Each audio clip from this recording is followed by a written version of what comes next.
Bem, meus queridos amigos e irmãos, muito boa noite. Estamos aqui em mais um programa Leon Denis, o apóstolo do Espiritismo, que acontece sempre todo o primeiro sábado do mês e sempre na companhia agradabilíssima de Charles Kemp, presidente da Federação Espírita Francesa.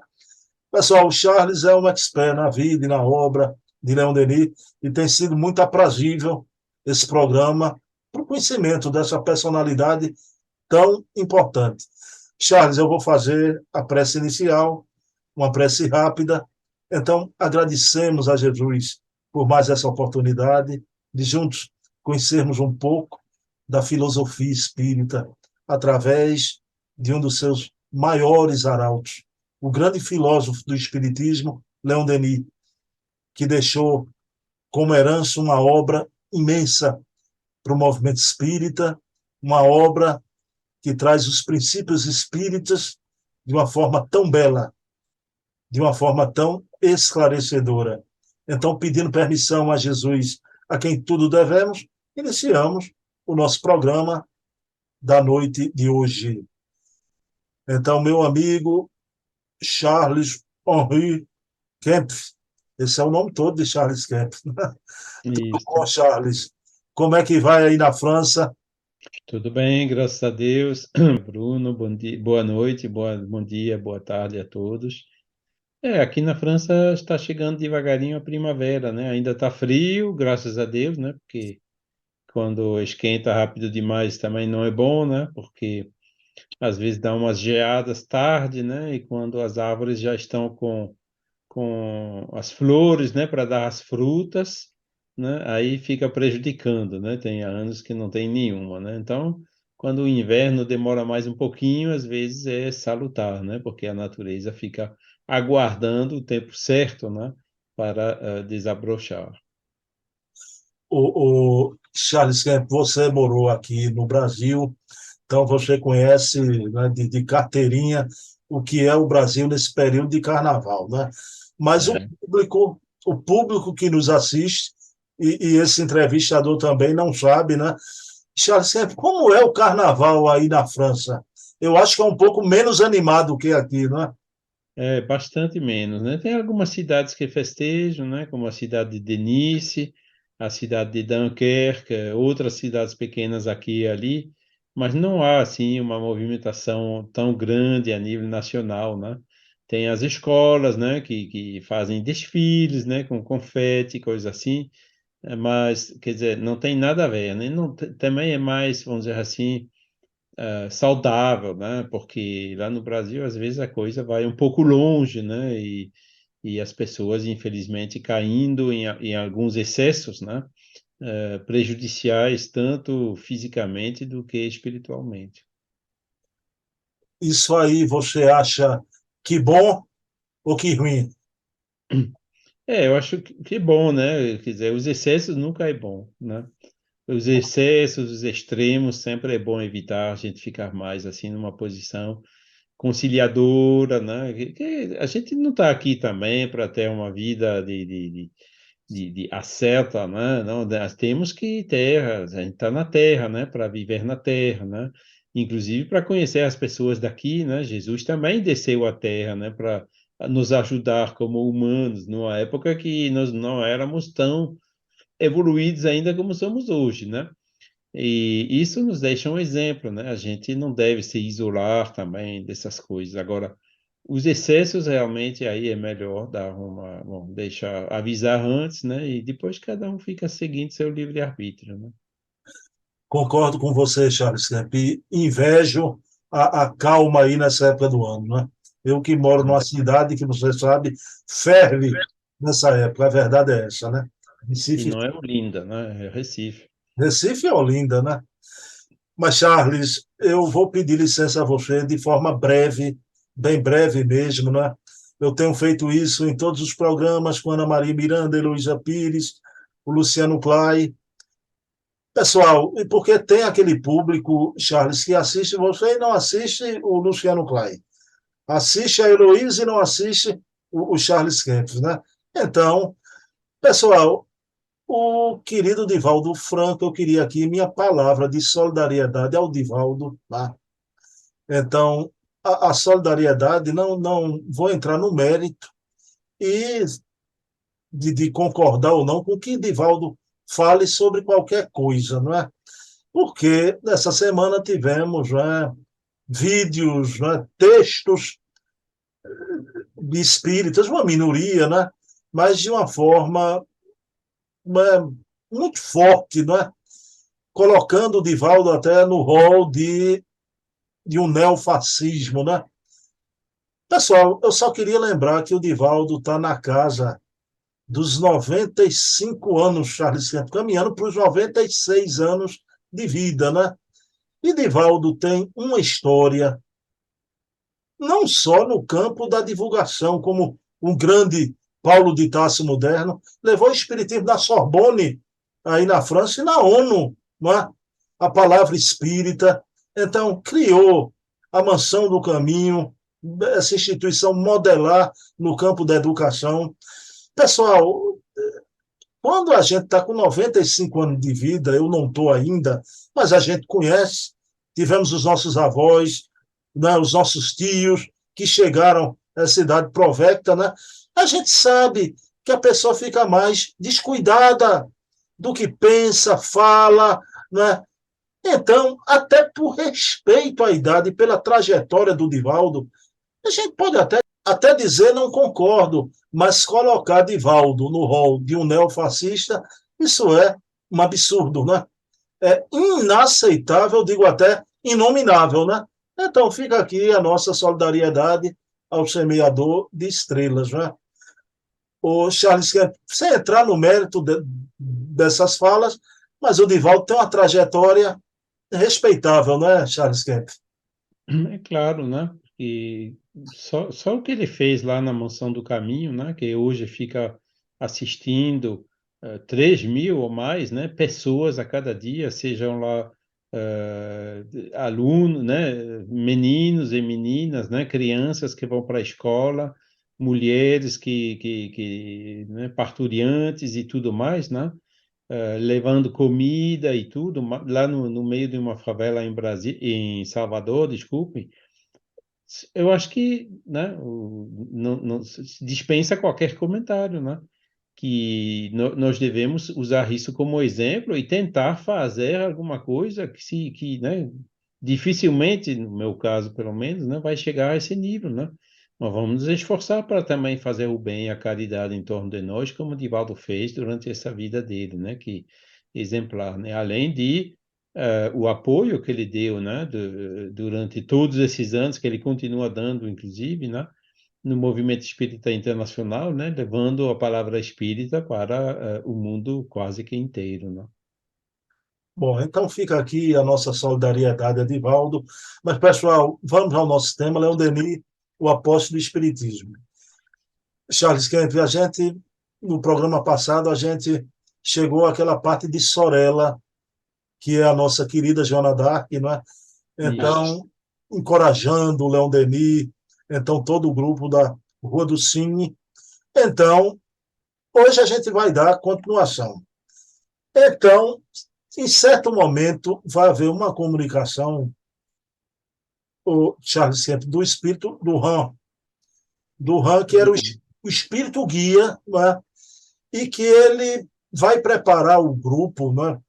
Então, pede que eles não se surpreendam, que iria acontecer algo e faz esse alerta, pede, não se assustem, né? Então, tenham calma, não se assustem. Quer dizer, o que ia acontecer era um planejamento, né, daquele grupo de espíritos, né? Sorella, que era o espírito maior ali, não é? Charles sempre o Duran era um espírito guia, né? Charles, o que é que vai acontecer nesse momento? Essa surpresa. Inclusive ele chama o Durand do espírito controle, né? Era, vamos dizer assim, né? Sorella era né? Faz parte daqueles guias espirituais, né? Que coordenavam esses acontecimentos todos, né? E o Durand era mais, assim, vamos dizer assim, o executante, né? E ele realmente, né? Os preveniu, né? Que ia acontecer alguma coisa particular naquela hora, né? E, na realidade, né, foi um fenômeno de efeitos físicos, né? Que, lembrando, né, que Leon Denis estava iniciando, né? Ele estava convencido da filosofia, né, por ter lido os livros de Kardec, mas ele iniciava na experimentação, né? Esse grupo da Rue du Cygne realmente foi, como ele mesmo descreve, né, ainda bastante imperfeito, embora, né, trazendo fenômenos que ajudaram o Leon Denis na convicção, né? Na convicção na comprovação experimental constatada por ele mesmo, né? Nesses fenômenos de efeito físico, né? Então, tinha uma campainha, né, que ficava tocando, né, golpes que foram ouvidos numa muralha, né? E aí eles viram, né, um espírito que apareceu, né? Ou seja, não só Leon Denis e outros que estavam lá naquela sessão, né? Quer dizer, era uma materialização mesmo, né? Que dessa forma humana, né? Que passou na frente da janela daquele local onde eles estavam, né? Essa sombra, né, se deslocou, foi para a porta e depois desapareceu, né? Atravessando novamente, né? O muro, né? A muralha, né? E Leon Denis que ele ficou depois comentando, né, apoiando, né, nessa análise que significa esse fenômeno, né, como que isso aconteceu, né? Ele diz que não tinha nenhuma mediunidade assim preparada especificamente para isso, né? Ou seja, como a gente já sabe, né, esses fenômenos de materialização, os fenômenos de aportes, né, ou de golpes e outros, né, os espíritos podem usar, né, os fluidos de uns médiuns de efeito físico, né, o ectoplasma, mesmo que essas pessoas não tenham consciência disso, né, e foi isso que Leon Denis constatou naquela hora, né, porque não tinha nenhum médium específico de efeito físico que estava em transe naquela hora, né? Então, esse fenômeno, né, foi um fenômeno extraordinário, né, que ajudou, né, na formação e na convicção do Leon Denis, né, que ele conta a ele ah, quando ele fala do histórico do desenvolvimento do espiritismo em Tours, né, que foi uma ata que ele publicou lá no Congresso de 1925, mas ele também fala desse tipo de fenômeno em vários dos outros livros, né, inclusive no Invisível, né, Espiritismo e Mediunidade, e até também no livro Cristianismo e Espiritismo, né? Então, isso foi um dos fenômenos, né, que os espíritos organizaram para reforçar ainda mais, né, a convicção de Leon Denis na realidade do espiritismo. Lembrando que isso foi na década de 1870, né, quando ele não tinha começado ainda seu apostolado. Charles Kemp, vai acontecer também outro fenômeno, aí são de espíritos de ordem mais elevada, né? Porque na sala lá do grupo da Rua do Cine, né, há uma assembleia de espíritos superiores, né, que se reúnem ali e produzem um fenômeno nas paredes, né, nos objetos, né, de centelhas fluídicas, né? Essa manifestação visual, mas Charles, sempre como é que se dá isso, né? Como é que foi isso? Essas centelhas fluídicas produzidas por entidades de uma certa elevação. Pois é, você vê, né, que são outros fenômenos, né, de efeitos físicos que aconteceram, né, que muito provavelmente tinha um médium de efeitos físicos dentro do grupo, né, mesmo que ele não sabia, né, e, né, esse outro fenômeno, né, também no início da década de 70, né, 1873, né, que é quando esse grupo da Rio de Cine funcionou, né, realmente, né, os espíritos aproveitaram, né, para produzir esses fenômenos e até aparecer, né, essa assembleia numerosa de espíritos que eles conseguiram perceber, né, pela visão. Charles, é importante, como é importante também a biografia desses grandes escritores, pensadores, porque, Charles, quando a gente se debruça sobre a obra de Leon Denis, as grandes obras, todas elas, né? No Invisível, Depois da Morte, O Problema do Ser, Do Destino da Dor, O Grande Enigma, O Além, A Sobrevivência do Ser, todos eles, ali tem uma filosofia belíssima, né? Mas, Charles, a gente pode dizer que o Leon Denis, na sua trajetória espírita, né, ele tem uma visão completa do espiritismo, né, na parte experimental também, né? É isso mesmo, né? Inclusive, houve umas experiências boas e umas experiências também negativas, né? Naquele grupo da Rue du Cygne, né? Que era um grupo, assim, o próprio Leon Denis era iniciante naquela altura, né? Bem jovem ainda, né? Não tinha nem 30 anos, né? E foi ali que ele realmente aprendeu, né? Inclusive, a consciência, né? Dos cuidados que são necessários, né? Tomar quando se organiza reuniões espíritas, né? E ele mesmo descreve, né, que os espíritos eles não trazem assim a convicção caída do céu, não, né? Eles esperam que a gente realmente fica pronto e maduro, né? E naquela hora realmente aí vem os fenômenos patentes, né? Entre outros esses que ele cita, né? O que o Gaston Luce cita nessa biografia, né? Bom, aí, Charles, já programa passado, a gente viu que o doutor Anjoli tinha uma mediunidade diferente de evidência na história, né? É, O Leon Denis, que já era médio escrevente, a gente já viu isso no programa passado, estou uhum, recapitulando, as instâncias, e sob a influência do doutor Anjoli, ele desperta também essa mediunidade de evidência na história, né? isso. E nesse momento aqui é um momento interessante do nosso programa, pessoal. Eu tenho até uma interpretação que eu vou perguntar a Charles Kemp, o que é que ele pensa disso, né? Charles, então retornam esses fenômenos mais de efeitos físicos, né? Arrefece e retorna os fenômenos históricos, né? De evidência na Uhum, história. E Leon Denis se vê com o doutor Anjoli na Guerra do Cáucaso. isso. E Charles, aí veja bem, ele descreve que a visão, os dois, ele, doutor e Anjoli, vão por um caminho de pedras, chegam ao local e encontram um ancião calvo e barbudo, com as barbas brancas.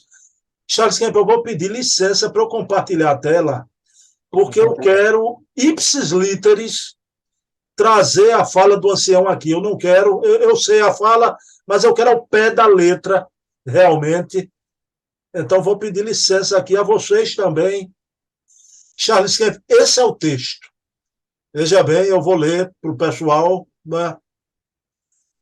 No meio, em cima de uma pequena mesa, estava um grosso livro. Um espírito, sob a aparência de um velho, nela se apoiava. Calvo, grande barba branca, olhos profundos, ele disse assim: Aproximai-vos, meus filhos, disse-nos ele, eu vos esperava. Fala-nos de uma revista que logo deixará de circular e de uma publicação mais forte e mais séria que a substituirá. E aí vem a passagem que eu queria grifar aqui, não é? É essa aqui. Ele diz o seguinte: aqui, disse ele, chegam por um sistema elétrico que ainda não conheceis. Notícias de todas as publicações espiritualistas da Terra. Sou como que seu relator. Charles Kemp, eu queria perguntar a você, porque ele diz que chega essas notícias de divulgações espiritualistas do mundo inteiro por um sistema elétrico e que ainda não conheceis. Como o espírito André Luiz, foi traduzido aí na França, traz coisas que, na época, a gente pensava que era fantasia, né? Então, Uhum. livros luminosos, né? A gente depois teve os tablets. Então, discos que colocava, apareciam os filmes, a gente teve os CDs. Eu lhe pergunto, essa visão que o espírito ancião disse para o Leon Denis, que por um sistema elétrico que ainda não conheceis, quer dizer, Se ainda não conheceis, é porque no futuro iriam conhecer. É. Seria uma espécie de profecia da internet, Charles Kemp. De uma certa maneira, sim, né? Da internet, ou talvez até, né, das comunicações pelas ondas eletromagnéticas, né? Porque, mais uma vez, né, isso era 1873, 74, por aí, né? Naquela época, né, Maxwell era bem assim, né? As leis da eletricidade não eram tão bem conhecidas como hoje, né? Já existia a telegrafia, né? Telegrafia com fios, né? Com aquela atenuação e tudo. Agora, telegrafia sem fio, acho que não existia, ou se existia, era realmente ainda de coisa de laboratório, né? E o espírito, né? Esse ancião, né? Ele realmente anunciou naquela época, né? Alguma coisa na qual hoje a gente se reconhece, né? Tanto pelas comunicações hertzianas, né? Eletromagnéticas, das ondas, né? Como toda essa aplicação que derivou de tudo isso, né? Que é a própria internet, né? Usando essas telecomunicações via satélite e tudo mais. Bom, claro que o espírito não entra nesses tipos de detalhes tecnológicos, né, que fica a cargo do homem, né? Agora, a gente sabe, né, que a tecnologia no mundo dos espíritos, né, pelo menos aqueles que se comunicam conosco, né, tem assim, perto da Terra, né, tem assim entre 50, 100, 150 anos adiantados, né, sobre a nossa própria ciência e tecnologia, né? Então, fica perfeitamente, né, possível, né, que lá no mundo espiritual já existia, claro que de maneira diferente no mundo espiritual, né, com o fluido cósmico universal, né, não sendo as ondas eletromagnéticas materiais que a gente conhece aqui na matéria, né, mas eles já dispunham dessa tecnologia, né, para se informar, né, para ter assim esses bancos de dados das publicações espiritualistas, né, aos quais eles tinham acesso, né, é uma espécie de um ideal que a gente começa a ter hoje, né, pela internet, né, onde a gente tem essa massa de informações, inclusive do movimento espírita, né, que todos nós colaboramos, né, na disponibilização desses livros, né, como esse do Gaston Luce, os de Kardec, de Leon Denis e outros, né, que a gente fica colocando também, disponibilizando para todo mundo, gratuitamente, é claro. Charles, ainda aproveitando, porque eu estou aqui com uma pessoa que tem já uma história, uma trajetória no movimento espírita. Eu falei André Luiz, mas não só André Luiz. Quando a gente lê Dona Ivone do Amaral Pereira, Memórias de um Suicida, né? É engraçado que naquela época, quando não existia, ela fala também, né, de livros luminosos, né? Então, de, É. de, de, de discos com imagens. Aí eu pergunto a você, tem até uma obra dela, é uma média de referência, né? Uma média séria, Dona Ivone do Amaral Pereira, a grande dama da mediunidade no Brasil. Ela tem uma obra, Devassando o Invisível, Charles, onde ela diz que no futuro, né, o advento da televisão, no futuro distante, propiciaria até a comunicação dos espíritos. Aí eu queria separar uma coisa, né? Eu não quero entrar aqui e enveredar pelo boom que houve da transcomunicação instrumental aqui no Brasil, que o pessoal colocou isso como uma coqueluche, como que em breve tempo, né, os espíritos iam usar os aparelhos de televisão e conversar. Não aconteceu nada, né? Houve uma experiência ou outra malograda, teve o Peter Bander, né, aquele livro Os Espíritos se Comunicam, né? Então, por Uhum. gravadores. Mas eu quero perguntar com relação ao futuro, Charles Kemp, essa afirmação na obra Devassando Invisível. O advento da televisão, Charles Kemp acha que no futuro distante será propiciador da comunicabilidade dos espíritos por esses meios eletrônicos. Isso é provável que aconteça? Esses fenômenos de transcomunicação instrumental foram um pouco, vamos dizer assim, superestimados, né? Super considerados, né? Mas não deixam de ter alguma realidade, né?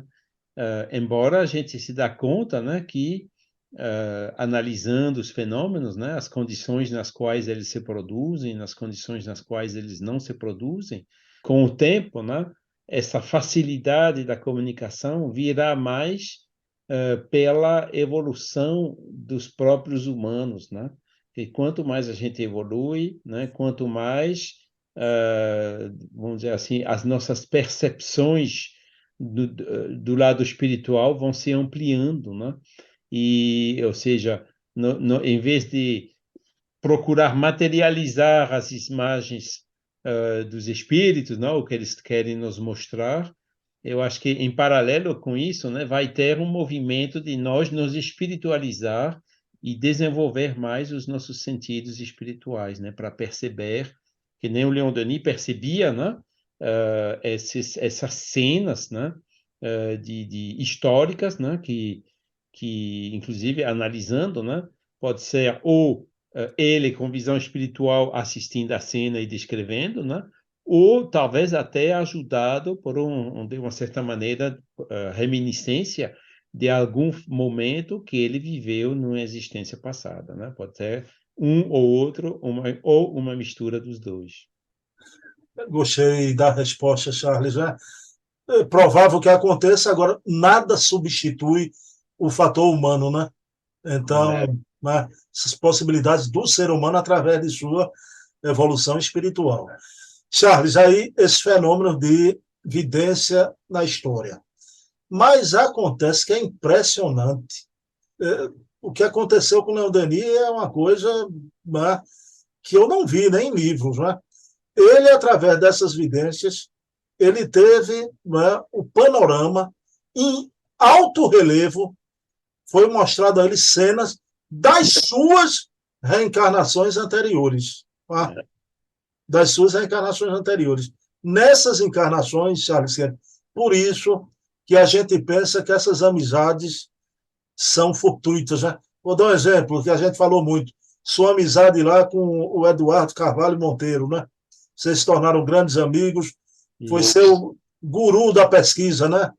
Então, aí, veja bem, o Leon Denis e o doutor Anjoli, essa amizade deles, o que Leon Denis viu nessas cenas, e numa assembleia com os espíritos guias, né? Ele descreve assim, ele viu que ele e o doutor Anjoli, durante as reencarnações, separavam-se, mas voltavam a reencontrarem-se, né? Mostrando que a verdadeira amizade está além do tempo e do espaço. A gente vai sempre reencontrar quem a gente ama, como amigo, como familiar, como esposa, filha.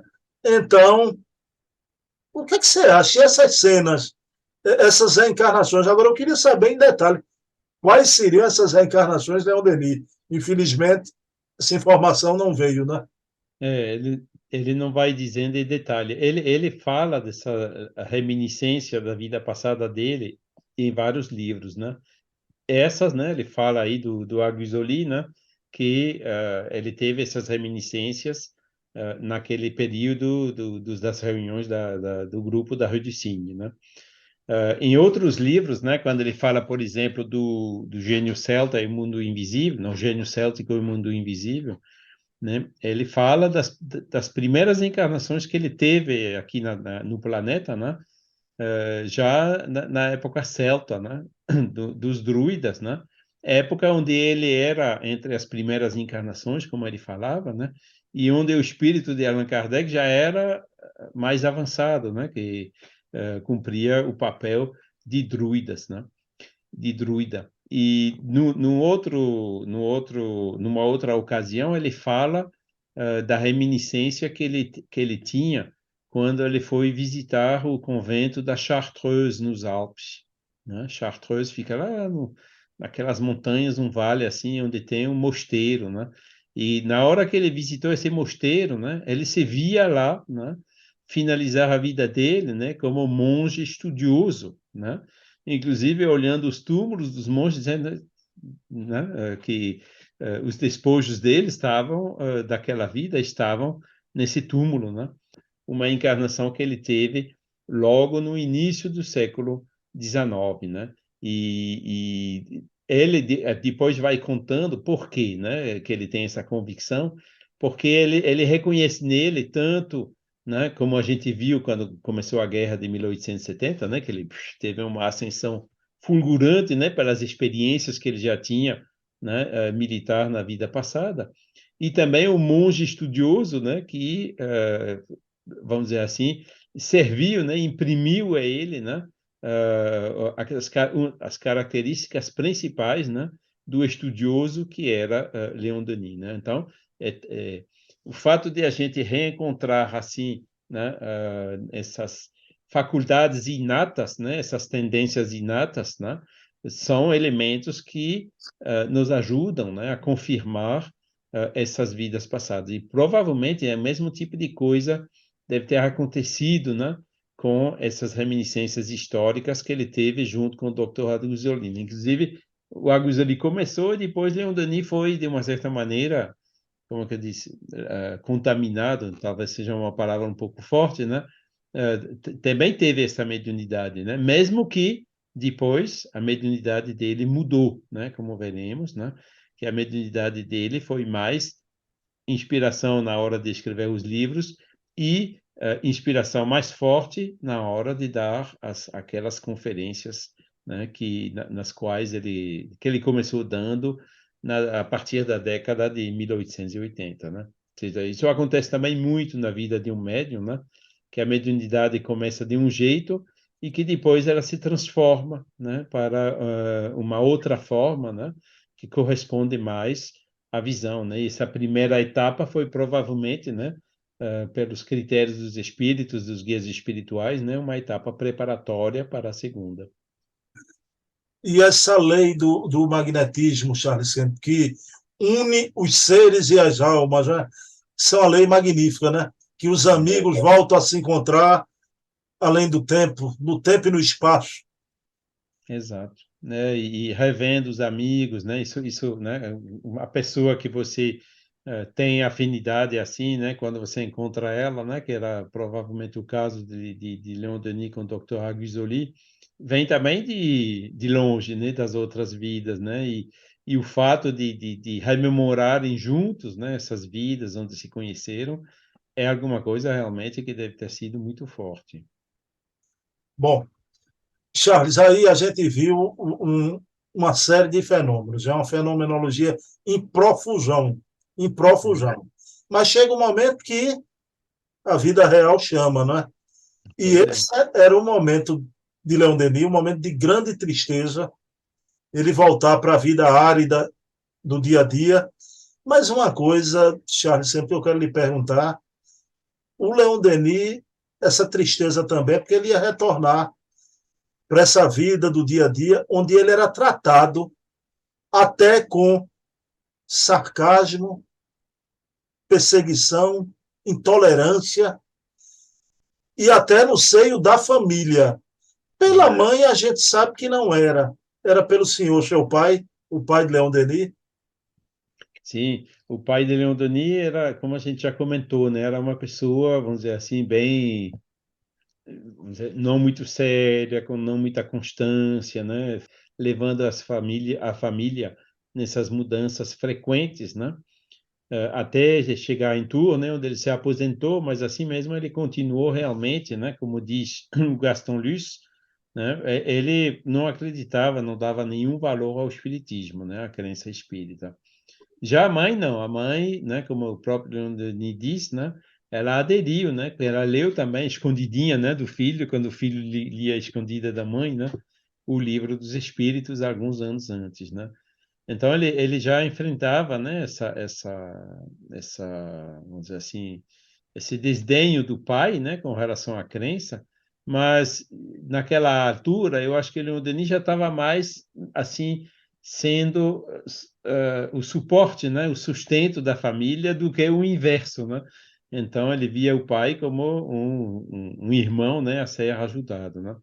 Agora, não esqueçamos também, né, que Leon Denis era também maçom, né, na loja dos Demófilos, né, que ele trabalhava no início de maneira dura, né, até que depois, né, na Casa Pilet, ele ficou representante comercial, mas até ali, né, ele manipulava a margarida, né, como a gente viu também no, quer dizer, ele tinha um trabalho braçal forte, salário pequenininho, aquela luta, né, para o sustento material da família, né, que o pai dele parou de trabalhar, então ele teve que realmente, né, sustentar a família, né.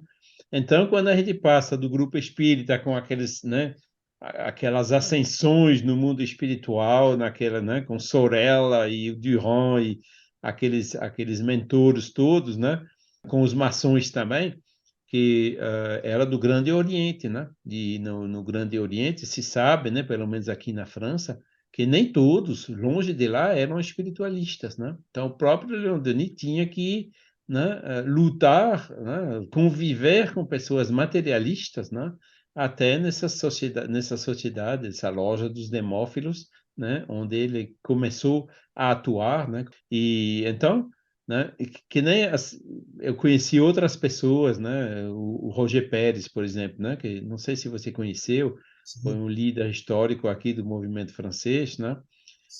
Eu já vi ele assim numa reunião espírita num êxtase, né? E quando ele voltava para o corpo dele, ele sentia um nojo terrível, né? Ele dizia, como eu gostaria de ficar lá, né? E foi isso que Leon Denis também passou, mas também faz parte da formação dele, né? Para ele ser mais sólido, para ele saber conscientemente, né, que apesar da dificuldade dessa vida, né, de vez em quando ele podia dar essas escapadinhas, né, para as regiões melhores, né?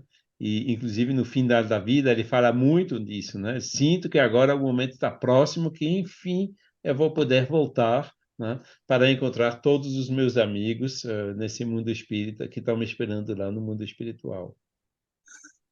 Charles, esse sarcasmo, incompreensão, intolerância, você falou no pai dele.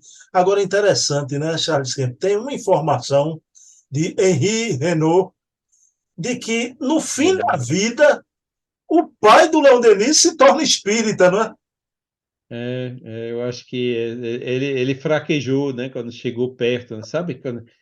Muitas pessoas são assim, né?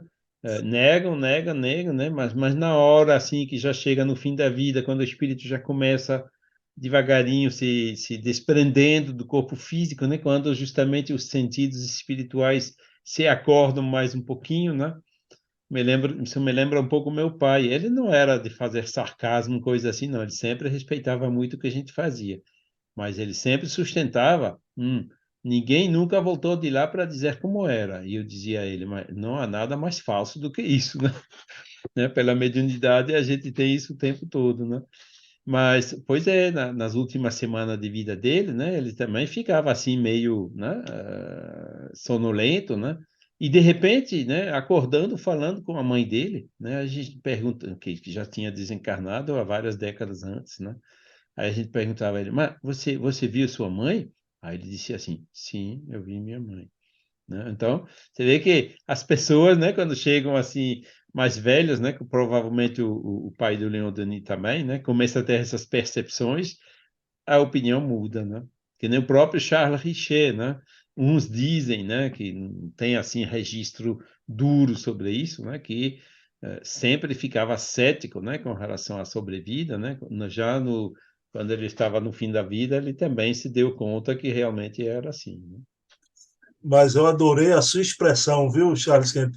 Quando chegou no finalzinho, ele fraquejou. Fraquejou. Pois é, Bom, pois é. por isso que eu digo, esse pessoal aí que fica gastando vídeo, tinta, falando mal de Divaldo, de companheiros, vai chegar a hora para todos nós da passagem, né? Uma pergunta para você, Charles. À Falando vontade. na intolerância, no sarcasmo, por quê? Porque você mora aí na França e você mesmo me disse que aí na França tem uma, Sim, não sei se a palavra é essa, tem uma prevenção com essa coisa de misticismo, tudo, mas o simples fato do espiritismo, não é? Você, como espírita, você já foi tratado com Blag de forma sim. assintosa? Às vezes a gente é tratado de louco, né? Pirou, né? Como a gente disse, se soltou uma rodinha lá no mecanismo da cabeça, né? Como se disse. E outros, né? Que às vezes chega no grau maior, né? Dizendo, ele caiu, está numa seita agora, etc., né? As coisas assim um pouco mais insistentes, né? Inclusive, né? Como eu comentei também antes, né?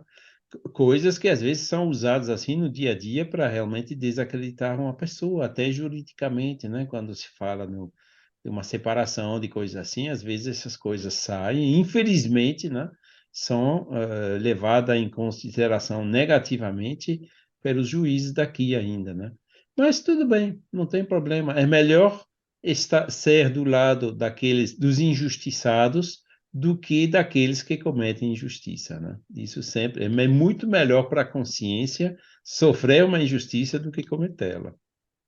Charles, quando isso acontecer, você se lembre que do outro lado do oceano, num país da América do Sul, tem amigos que respeitam e valorizam demais o trabalho de Charles Kemp, viu? Se servir de consolo, se lembre disso.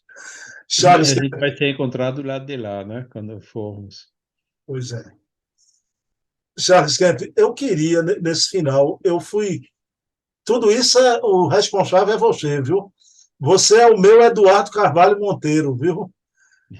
Então, eu fui compulsar minhas coisas, né? Garimpar, e encontrei. Eu queria que você falasse, porque tem até, eu acho que tem a ver com você, né? Você conhece o Eduardo Carvalho Monteiro? O dossiê Leon-Denis, claro que você conhece, né? Sim, sim, claro. Eu conheci o Eduardo de internet já, né? Fomos ali dos pioneiros nos e-mails. Na época tinha poucos e-mails, né?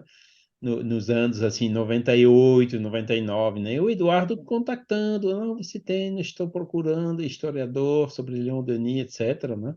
E a gente ficou colaborando, né? Eu fiquei enviando, mostrando a ele tudo que a gente fazia, né? Digitalizando as revistas espíritas na época, né? Que a gente sempre ficava distribuindo, e ele gostava desse ideal, né? E em 2004, né? Ele veio, né, para o congresso em Paris e deu uma conferência lá no Palais de la Mutualité, né? No quarto Congresso Espírita Mundial. E como já comentei, né? Nós fomos juntos para Tours, né? Que eu levei ele de carro lá, que já tinha GPS, a gente encontrava os locais com a maior facilidade, né? Visitamos Jardin des Prés-Bandouet, todos os locais que Leon Denis conheceu, né? Inclusive os arquivos, até a gente encontrou vários documentos, né? Falando de Leon Denis. E aí ele juntando, e assim que ele tinha, vamos dizer assim, material suficiente, ele imediatamente fazia um livro, né? E esse livro foi um que ele fez, né, no final daquele ano, no início de 2005, e para imediatamente publicar todos os achados dele, né, no intuito, né, dessa pioneira, né, atitude colaborativa, né, que ele estava totalmente aberto na época já, né?